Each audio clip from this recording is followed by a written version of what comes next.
Why don't you just keep it rolling, roll right into running backs? Okay, so we were texting earlier about some of the bold moves that I'm making at running back this week. So Can't wait to hear it. I'm full fade on Zeke. The reasoning is I don't like his production in the offensive like run game through 4 weeks, right? Like he's not getting the touches. He's not right now an 8K back. On top of that, he's lost 3 of his best offensive linemen. Right now, the 3 guys that are there on the left side of the line are playing decent, but the 2 guys on the right are like a complete F in terms. And they lost Looney, their center. So no Smith, he might not play. Looney, so they may have. No, he's out. He's out. They marked him as out. So they are playing with a completely replacement offensive line. Yeah. And this is, and granted, Zeke is a phenomenal player, but what made him special was that offensive line. Like he had massive holes to run through, 4 or 5 yards a clip every single time. He's not going to have that. Like he just doesn't have the offensive line. And Mike McCarthy's a dumbass. Mike McCarthy, look what he did with the Packers, man. Hey, is there a chance if Dallas loses this game, you think Mike McCarthy could get fired? No. Probably not after the game, but he's. Do you think Jason Garrett? Do you think they just bring Jason Garrett right back over? He's on the other side of the field.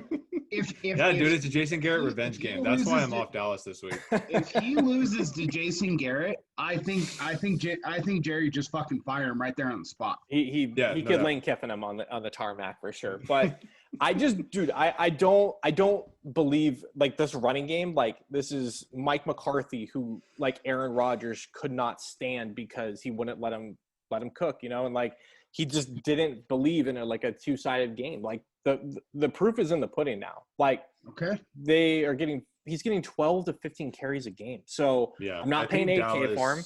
The other thing is, and I looked this up, the Giants surprisingly have the 4th best rush defense in terms of carry in the league. Their D line. Look it up, Jim. Their D line is actually somewhat productive. I believe it's Blake Martinez is that middle linebacker for them, and he's playing his ass off this year. So Blake Martinez and Bradbury are 2 of the top-ranked players. They're not great. The way to beat them is through the air. Like that's how everyone's been torching them. So that's all I'm saying. Like I couple like all those things together, and it's just like I'm not paying 8K for Zeke, and especially when he's going to be massive chalk. To me, it's just my only gut play this week is that Dallas is not going to turn out how everyone thinks they're going to, and I'm not saying they might lose, but the game might be 17-13. I just think it's gonna be a weird. I think it's gonna be a weird game. 24-20, something like that. To me, I just don't think it's gonna be this fantasy upside game that everyone thinks it's and to wrap that, I think there's just too many question marks for me to lock Zeke in at that ownership rate to be like this guy's a guaranteed 20-30 points. All right, well, so you're fading Zeke, established. I'm going Clyde. I'm going Robinson. I like those 2 against terrible defenses. I will be playing a little bit of Kareem Hunt. He's the man there in Cleveland. I don't love it versus Indy's defense, but, he's going to be the bell cow. And, this is a guy who's a top-end talent. He'd be one of the better starting running backs in the league if he was a full-time back. So, Hunt, I will obviously have some Mike Davis. He's just in too good of a spot versus Atlanta. I do like Raheem Mostert if he's going to play versus Miami, depending on how that looks. But I have a sneaky feeling that he's going to be a late scratch. If he is and doesn't play Sunday, I'm all over Jerick McKinnon. Oh, my God. You have to be. So I'm hoping it's a late scratch and people didn't configure their lineups in a way that they could pivot to him. So that's what I'm hoping for. Well, the easiest way to do that is just to put Mostert in. No, I get it. I'm saying from an ownership perspective, people that didn't play Mostert at all because they thought it might be a split backfield, right? And they played 3 running backs in the morning, and they have no room to even pivot to McKinnon. Yeah, that would not be a smart thing to do this week, in my opinion. In all of your lineups, I think you have to leave some room. He's the one guy I totally agree with, Vinny. You have to leave room where if Mostert gets ruled out, you have to leave room to late swap onto McKinnon because, he got 92% of the snaps last week, and he got all of the passing targets besides 1. And, he's just going to get all the work. So totally. The last two guys I'll hit on. I will have a little bit of Antonio Gibson from Washington. Captain Kyle is now starting quarterback, who literally made his bones just checking down to McCaffrey, and Ron Rivera's like he knows the system now. So I'm like, that's a weak spot of the Rams offense too. Linebackers, defense. Yeah, I agree. So I'm going there. Here's my Hail Mary for the week, and it's just simply because I couldn't find like a low price guy enough that I wanted to play, and then I just kind of stumbled on him at 5,100. If you can't pay for anyone else, Le'Veon Bell. Yeah, I think the Cardinals are wildly overrated. They were the most hyped team coming into the league or into the year. They suck. They're not very good. They're going to finish last in the West. Joe Flacco's not going to have any time to throw. So from what that sounds like to me is like a 10-target Le'Veon Bell catch, that game. Like big time. And if he can turn that into 50, 60 yards, maybe punch one in, like at 5,100, your money. The same reason I'm not going for Le'Veon Bell is the whole Bill O'Brien thing, is the whole Adam Gase thing. I just don't think Adam Gase, I don't think he likes Le'Veon. They have nobody else. Oh, I know. Like truly, like we'll get into receivers, but if he's active and he's going to play, I'll agree with Vinny. He's somebody that I have interest in. He's one of the very few NFL caliber players on that offense. That's like not 60 years old, like Frank Gore. So I'm just throwing that out there. Into his offensive line ass the whole game. Again, at 5,100, you don't need a ton from him, right? I don't like anyone below that. I don't really like anyone in the fives, So it's kind of like if I'm going to go down, it's either him or Gibson, if I need to squeeze it in. So fair enough. That's where I'm going. Joe, who you rocking? I got 4 backs that I'm on right now, and who knows, an extra one might pop in here. But the highest paid back I'm going for is my man Clyde. Not only does the Raiders run defense shit, the Raiders just can't cover running backs. It's been years of them not be able to cover running backs. So I don't get it. I can see Clyde. I can see Clyde having over 10 catches in this game. No shit. So I'm on him in almost every single lineup. My next guy is Jonathan Taylor. The Cleveland Browns, I think a lot of people are obviously hyped up on them right now in general. Their pass defense is actually really legit. The Browns' pass defense is legit, but their run defense is shit. And their defensive line just doesn't stop the run. So I think Jonathan Taylor actually has a big week this week, grinding it out. And on the opposite side of that, I love Kareem Hunt. And the same thing goes for the Indianapolis Colts. Very strong pass defense. I'm not saying the run defense is bad, but it's suspect. And I think Kareem Hunt, he's back to his form he was in with the Chiefs a few years back. He looks good every time he touches the ball, and it sucks because I had Nick Chubb in my season-long league. But I can play Hunt and make some money this week. The guy I'm paying down for is Cam Akers at 4K. There's a lot of questions up in the air. How many carries he's going to get, whatever. Well, the reality was in week 2 when he went out, he was the starter. He won that starting job. He had 14 carries before his injury in week 2. Missed the last 2 weeks. He's back this week at 4K. I think he's a good shot. Even if he only gets that 10 to 15 carries at 4K, why not? So there's some touchdown potential there. But those are my 4 guys that I'm really on. Yeah, that's not bad because, they obviously showed that they have no confidence in Brown or Henderson. There's no guy there. We all thought that Henderson had won the job, but everyone got screwed last week on that. I was listening to a few podcasts this week. The guys at Awesemo brought up a pretty good point that Sean McVay in a preseason interview was looking at the Niners running back by committee backfield and thinks that that's something he could replicate. And for 4K, all you really need is, you don't need even 10 carries. You just need 10 touches. Right. If he has 4 catches for, 35 yards and a touchdown and then 4 carries for 44 yards at 4K, that gets it done. Right. So exactly. I like that call. And I have a hard time. I'm having a hard time fitting pieces in. I don't like paying down for anyone this week. He's the only guy I really feel comfortable paying down for. We'll get to some options. I know. Just for me, so Akers was my guy to pay down for to get some of these more top end receivers in my my lineups. Okay. So for me, a running back, we're on consensus with Eclair, the Eclair bar against the Raiders. he's forcing among the top 5 in forced missed tackles this year. The Raiders seemingly can't tackle anybody. He's just going to have the monster game. There's nothing really else to say about that. Yeah.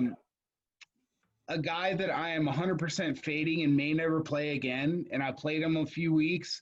He may come back to bite me this week, but I just can't do it. I'm just 100% full fade is Kenyon Drake. I don't get it. The guy sucks. Can I get a little credit from like week 2? Yeah, I told you've been saying it. I know. 100%.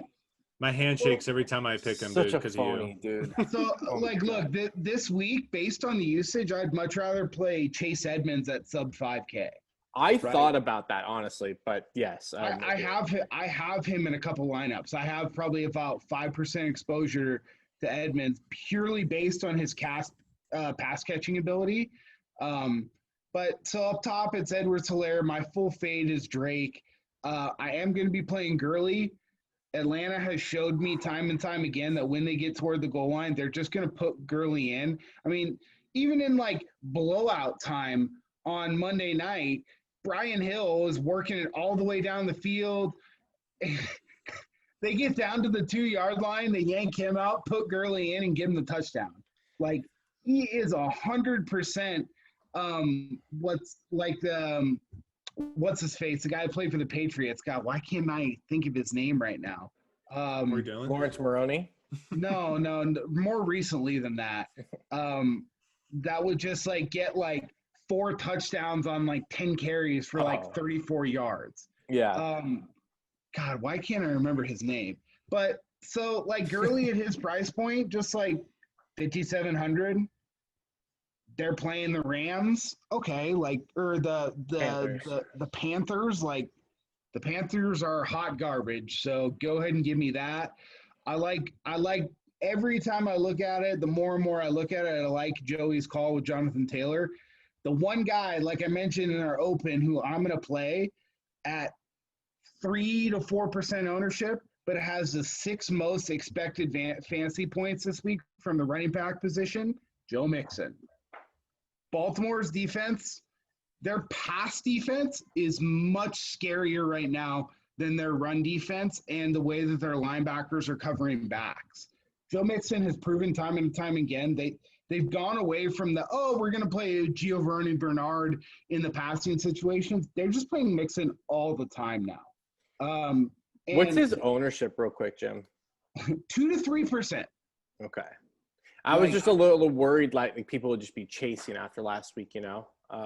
No, because if you look on DraftKings, there's a couple of things. Number one, he's got the questionable tag next to him, right? Which, okay, he had that last week and he had fucking 40 points almost. And then he's playing Baltimore, which everyone thinks is this just like amazing smash defense. And they have a good defense, right? Like, I'm not taking anything away from Baltimore, but he's just going to be on the field the whole freaking time. Mm-hmm. And, you know, I'm just going to go there. And then the last one I'll talk about is the Niners situation. I like playing Mostert. I mean, I'm a little concerned that McKinnon, even with Mostert like likely to play, McKinnon's ownership is at like 8 to 9%. I don't love that, but I will have some Mostert, and I'll be prepared to late swap onto McKinnon if he's ruled out late. But even if McKinnon and Mostert both play, I think both of them are fine plays. If you just need a little extra salary, you can drop down to McKinnon. I like them both. I think Miami's just going to get rolled. I think Kyle's definitely going to go to the running game a little bit more this week in the quick passing game to protect Jimmy's ankle, because Mike McGlinchey just is not very good apparently, which is disappointing as a Niners fan. But, you know, I know they have the advantage in pass blocking this week, but he's just not very good. One guy that I'm throwing a dart on in a couple lineups way down there is J.K. Dobbins for the Ravens. They drafted him that high for a reason. And in a potential blowout against Cincinnati, he's going to get some run. So if I'm going to go way down there, I like him. I like Chase Edmonds. Those are kind of my darts this week. The other thing real quick, I'm stuck on Jonathan Taylor because I want to play him. I was on him for like 2 weeks and he burnt the hell out of me. Well, and now's the time to play him.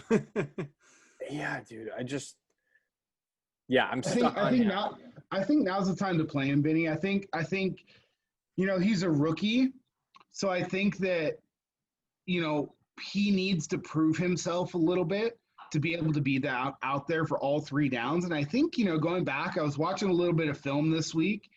I think he's done that. He's actually done a pretty good job in pass blocking. His pass blocking rating is like mid-pack. It's not great.